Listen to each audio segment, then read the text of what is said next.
Hey Ashley, how are you doing? It's been a long time since we last spoke.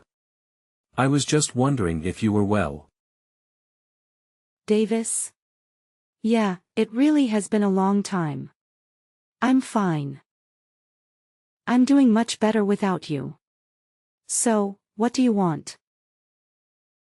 You've got a lot of nerve, talking to me after everything you did. It's already been months since you left, and you suddenly want to have a chat. Just to let you know, I'm not interested in catching up, or making up with you. I just want to know how you've been recently. That's all. You don't have to be so defensive. You must be feeling lonely living by yourself in that house without me, right? You can't have completely forgotten about me already. Lonely. That's a great joke. I stopped feeling lonely 3 seconds after you walked out the door. Honestly, I felt more angry and sad. But it's already been months. I'm not sad about you anymore. I'm disappointed and still angry enough to not want to have anything to do with you, but otherwise, I'm doing really well. I'm grateful to our lawyers that our divorce went so smoothly, and that it was all over so quickly. Thanks to that, I didn't have to meet you in court as often as I expected.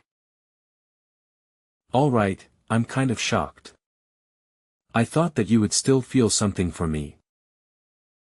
I mean, it's only been 6 months, you know. You can't have gotten over me that quickly, can you? I kind of feel like we've really grown apart. I feel like there's a massive distance between us now. We used to be husband and wife, and we were in love. And we lived together and ate dinner together. But look at us now, we're so far apart. Huh? What's your point, Davis? I told you that I'm not interested in talking to you. That includes getting nostalgic about how things used to be. And what do you expect? I don't know where you're living right now, but of course we're far apart, physically and emotionally.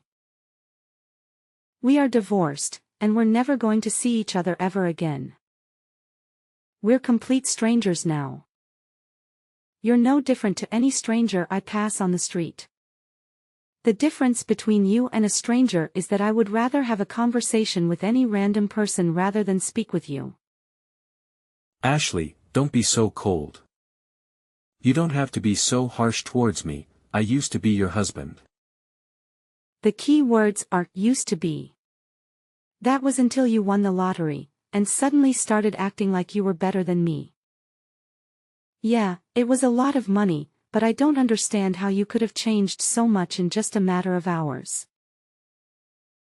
You threw me away on the day you won that lottery. And you're telling me that I'm being cold. I don't have anything to say, and I have no intention of being kind to an idiot like you. Trust me, I feel really bad for what I did. I know I've been an idiot. That's why I messaged you today. I did something terrible, but I wish you could just talk to me. I'm really sorry. I hurt your feelings. I thought about what I did since then. And I've reflected on my actions. I regret ever doing something so stupid and impulsive. And I should have been more rational. We were talking about the winnings. And shouldn't have reacted like that. No, I should have listened to what you said more carefully. You were being so reasonable about what to do with the money. And I wrecked our marriage because I was so selfish. I regret all of that and more. The fact that you're seeing that now means you're in the situation I predicted you'd end up in all those months ago, right? I hate to rub it in, but I told you so. I can't believe it took you so long to realize how wrong you were. I could see it coming from a mile away, but I guess you just had to experience it firsthand. I know I was stupid, and I'm sorry. I finally realized that you warned me that this would happen for my sake. I was too blinded by the money to understand that you're only thinking of me.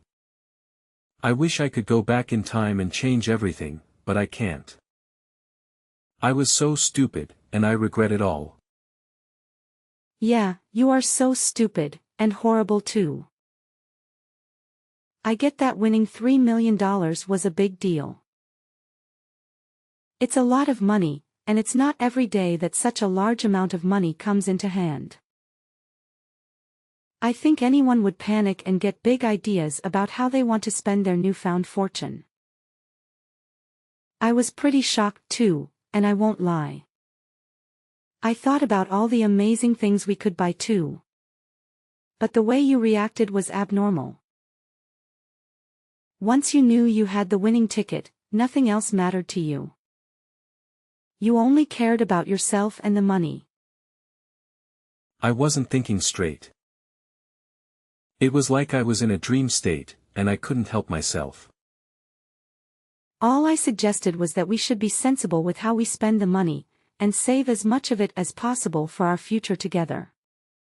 And keep some money aside in case we had children. I wasn't planning on taking anything from you. And I made no mention of spending it all by myself, but you started raving. Shouting at me that it was your money, and that I wasn't allowed to touch a single cent. That it was for you to use the way you wanted to spend it. I never intended to take anything from you. But that's what you assumed, and suddenly. Poof! Like magic, you were gone, along with the money. You didn't even answer my messages until you sent me the divorce papers. And even then, you only replied that you would give me alimony if I signed the papers. We had been together for 3 years, but all that went down the drain when you got that money. And turned into a completely different man. For weeks, I wondered what those 3 years were, as if they meant nothing to you. After I stopped being sad, I realized that I had already wasted 3 years. And that I shouldn't waste any more time trying to make sense of what you did. I know. I was completely at fault. But it was $3 million. Neither of us had even had a tenth of that amount in our banks at one time. You can imagine why I went so crazy, can't you? Yeah, it's a lot of money, but that doesn't excuse your behavior. You ranted at me that my parents might come and beg you for money because they're so poor. And that you couldn't trust anyone anymore. You were insulting me and my family with every word you said. Because you had all this money, you had this ridiculous idea that you were better than all of us. I never knew you could be so hurtful and obnoxious. And I was shocked that you could change so easily because of some money. Well, I didn't mean it. You know that, don't you? I regret everything I didn't say after that. I wish I could take it all back. Really? It sounded like you meant it at the time. Don't try and run away from what you did. It's way too late for you to start begging me for forgiveness. I couldn't care any less about how guilty you feel. Your feeling bad isn't going to change anything. Anyway, what do you want? Let's get this over with. What are you talking about? There's a reason why you messaged me today, isn't there? I know you didn't just message me so that you could apologize. No, I really was worried about you. I wanted to show you that I changed, and felt bad about what I did. I guess I also wanted to find out what you did with the money I gave you when we divorced. I was just curious about how you spent it, that's all. Money? That's what you're interested in. You're talking about the lump sum of money you gave me, right? You chose to give me that money instead of sending me regular payments of alimony. Because you didn't want to risk having to send me alimony payments for the rest of your life, if I remember correctly. Yeah, that money. I gave you $200,000, didn't I? Yeah, you did. What about it? What did you do with it? It's my money, so what does it matter what I did with it? I don't think it's any of your business how I spent it. It's not like you set any conditions for how I spend it when the amount was decided in court. Yeah, but it was my money to begin with. And I think I have a right to know what you've done with it. And decide what you do with it regardless of what was decided in court. And if you have any left, I was wondering if you could return it. Since you're so smart when it comes to money, I was hoping there's a lot left. No way. You can't seriously be asking for it back. It may have been yours when you had it, but it became mine when you paid it to me as compensation. Do you understand the meaning of the word compensate? You're the one that suddenly asked for a divorce, so I was owed alimony. But you didn't want to pay that and I didn't want to keep on having to meet you in court. So I settled for that money you gave me. I don't have any obligation to return that money to you. That money was owed to me, and it's mine. Yeah, it was compensation, but I only gave you a lot of money because I had a lot of my own money at the time. But I'm having trouble right now, and I need some money. It would be great if you could give it back. To be honest, it's my money, so I shouldn't even have to ask you. What do you mean by trouble? I got married after we divorced. Oh, so the rumors I heard were true. Congratulations. I heard that you married someone. So how did that turn out for you? She ran away with all of my money. I never should have married her. What? All of it? Yeah. Can you believe it? It was $3 million, so I thought that I didn't have to worry about any of that for the rest of my life. And I thought I could live like a celebrity. So I resigned from my job, and had a house built for me and my new wife. We filled it with designer furniture and everything. We even had a bowl put in. We were living the perfect life together, until one day, she suddenly asked for a divorce. After the divorce was finalized, I realized that all of my money had been transferred to her bank account, and she was gone. We were divorced. My account was empty, and she had disappeared. She even told her lawyers that I've been cheating on her. Even though I've never done anything like that. I'd already lost $1 million in compensation during the divorce for an affair I never had. And she took the rest of what was in my account without me even realizing it. I don't know where she is, but the last I heard, she was living in a penthouse apartment abroad. You said you never cheated on her, but she managed to win the court case. That must have meant that she had enough evidence to argue for compensation. You can try and act a victim all you like, but in the end, it was your own fault. Your own irresponsible actions brought all this upon you. Yeah, fine, she got pictures of me with another woman. But how is it fair that she gets $1 million in the divorce? It's my money. So you did cheat on her after all. You're a pathetic excuse for a husband. Yeah, all right. Say all you like. Anyway, that's not my point. I've explained why I need the money. Can you give me back the money I gave you? I need it right now. My ex-wife got the house in the divorce too, so I don't have anywhere to live. She's not even using it. She's abroad. But the woman bought it out for sale. I was kicked out of my own house so that she could sell it and take more money from me. Laura, you're still living at the same place we lived in when we were married, right? Can we live together again? Excuse me? Are you asking if you can move in with me? Let's just forget about everything that happened in the past, and live together. I want us to start over. I'll be a better husband this time. Even if we don't have the $3 million. I know we can be happy together. I still love you. We can work through this together. I swear I'll make you happy this time. No way. You must be out of your mind.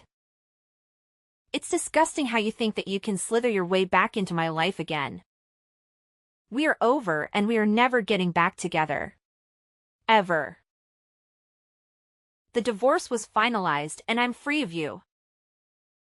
I don't have anything else to say to you. Plus, I've already moved out of that house and sold it. I'm living somewhere else. What? You moved out? Where are you living now? Are you still close by? I'm not giving you the details of where. But I'll tell you a little about it. Thanks to the compensation I got from you, I was able to buy some pretty reasonable shares. I had to be patient, but it went really well. I managed to earn a profit from it. You bought shares? I never knew that you knew how to do that kind of stuff. Why didn't you tell me when I had $3 million? We could have made an even bigger fortune. I invested a reasonable amount, and got lucky. Once I made a decent profit, I backed out. And put all the money I made into a savings account. Right now, I'm working full-time, and using the money I've saved up to live a little more luxuriously. I buy organic and I spend money on the things I love and enjoy. But I still have money saved for a rainy day. Thanks to that, I was able to get a penthouse apartment in a really lovely area. It's not filled with designer furniture, so it might not be as fancy as the place you had, but it's home. I realized early on that it was dangerous to impulse buy when you have so much money at your fingertips. So I try to only buy what I need or really want. I'm doing really well at work too, so everything's going perfectly. Smooth sailing. I was being serious when I said I was doing better without you. Honestly, I'm grateful that you won that lottery. And I'm glad you told me you wanted to divorce when you did. If you hadn't, I would have been stuck with you. You're living in a penthouse apartment too? You're kidding. I never imagined that you would end up being so successful. It's only been 6 months since we divorced. But that's my money you're standing on. You and my other exes, you're both living in luxury thanks to me. It's money we were owed. I didn't know what to say about that money she took from your account. Except maybe that it was just karma coming around to bite you in the ass. By the way, how much money do you have saved right now? About $200. You can't be serious. You're turning 36 this year, aren't you? You don't have a place to live, you're unemployed. And you only have $200 saved. I would sympathize, but I know that it's all your own fault. What are you planning to do from now on? I was just kicked out of my own house last week. I haven't been able to find a job yet. I thought that I could sell the house. But my other ex got it in the divorce. So I don't have anything worth selling. I already failed one job interview, and I didn't know what else to do. So I decided to message you, hoping that you could help me. What about your parents? Why don't you ask them to let you stay with them while you find a place of your own, and a job? Some idiots in my parents' neighborhood found out that I won $3 million, and started harassing my parents. Most of it was really childish, you know, throwing toilet paper around. But they were getting death threats in the mail and stuff too. Some magazines are asking for interviews non-stop. My parents ended up moving away when they cut ties with me. I need your help, Ashley. I don't have anyone else. You're the idiot, Davis. That's the main reason why I warned you about bragging about your win to everyone. Just because you won $3 million doesn't make you better than everyone else. I told you that you shouldn't get carried away, didn't I? But you didn't listen, and you lost a lot of friends and made a lot of enemies in the process. I know. I regret a lot of what I did. I regret not listening to you the most. Because none of this would have happened if I just did as you said. That's why I want to get back together again. I need you to keep me in check. Sorry, Davis, but I'm not interested in being your babysitter. We're never getting back together. There's not even a 1% chance of it happening. Why not? I'm not asking you to be my babysitter. I want us to be husband and wife again. We didn't get divorced because we stopped loving each other. You still love me, don't you? We can get back together again.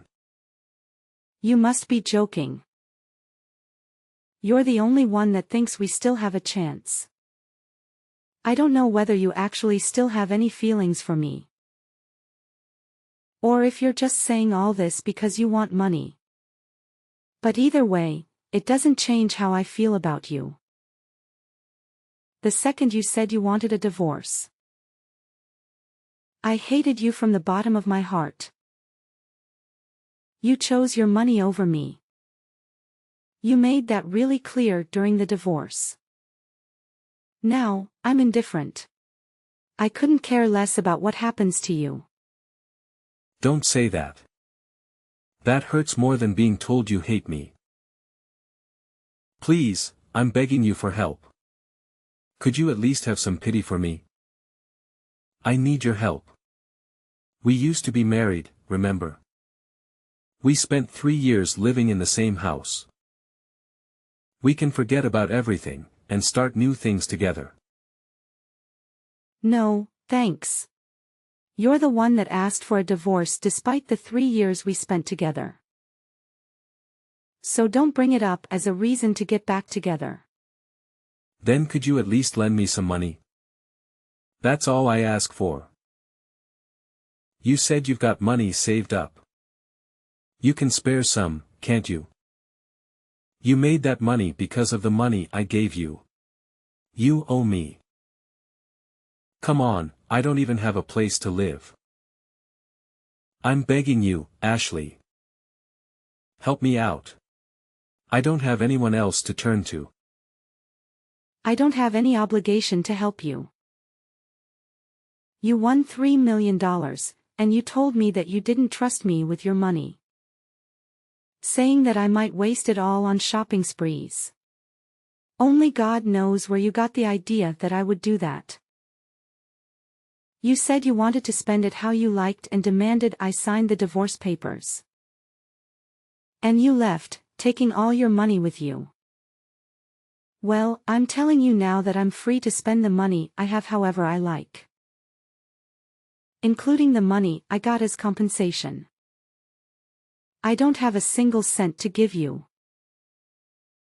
Then what am I supposed to do? The reason why you have so much money right now is because of the money I gave you.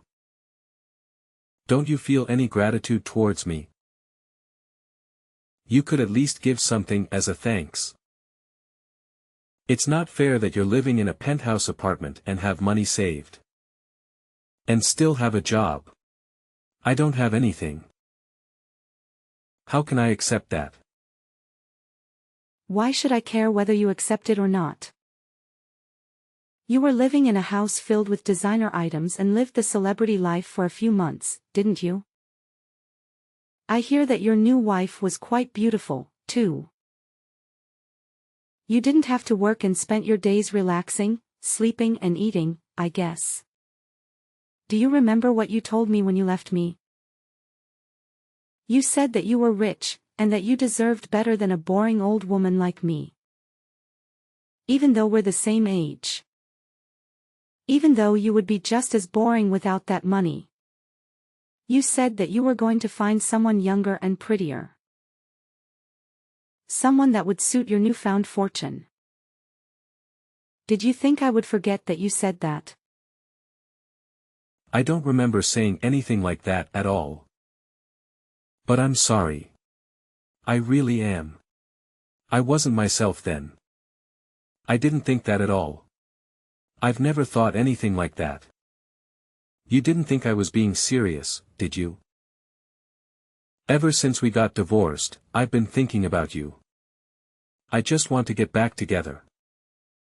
I realized after spending a few months living with my other wife that the only one for me was you. I need you, Ashley. Really? Do you need me? Thanks, I'm so flattered. Is that all you have to say? I'm begging you here. Just listen to what I have to say, please. Can't you be a little interested, just for a minute? I just need $1,000, that's all. I won't ask for any more than that. I'll pay you back. Ashley, are you listening to me? If I have $1,000, I can buy lottery tickets again. I'll win a fortune, and I'll be able to give you all the money you want. You've got to be kidding. I guess it's true that money drives people crazy. You hear a lot in the news about how people spend their winnings on something ridiculous. But I think you've outdone all of them.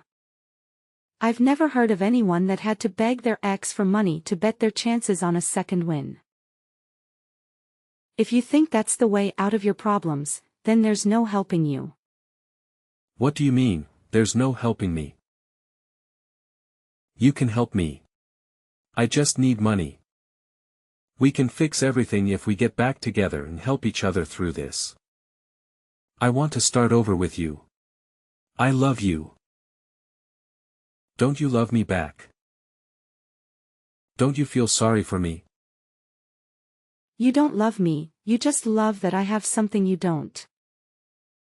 My money. And I don't need anything to be fixed. My life is as great as it is now. It's not perfect yet, but you're not the one that will make it perfect. You need to learn to fix your behavior, and fix your problems yourself.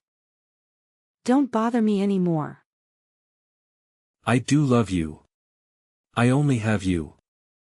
Give me back my money. It's not yours. I made this money because of the decisions I made. You lost yours because of the decisions you didn't think through. Don't ever message or call me ever again. You asshole. Let me give you the same parting gift you gave me. I deserve better than a boring old man like you. I'm going to find someone that loves me. And live happily ever after without you. I'll be blocking your number. So don't try to contact me. Goodbye.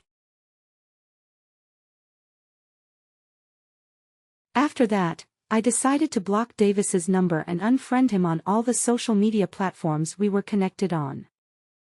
Subsequently, I easily moved on from Davis and started enjoying my peaceful life without him. I focused on my career and returned to my well-furnished apartment, filled with things I cherished.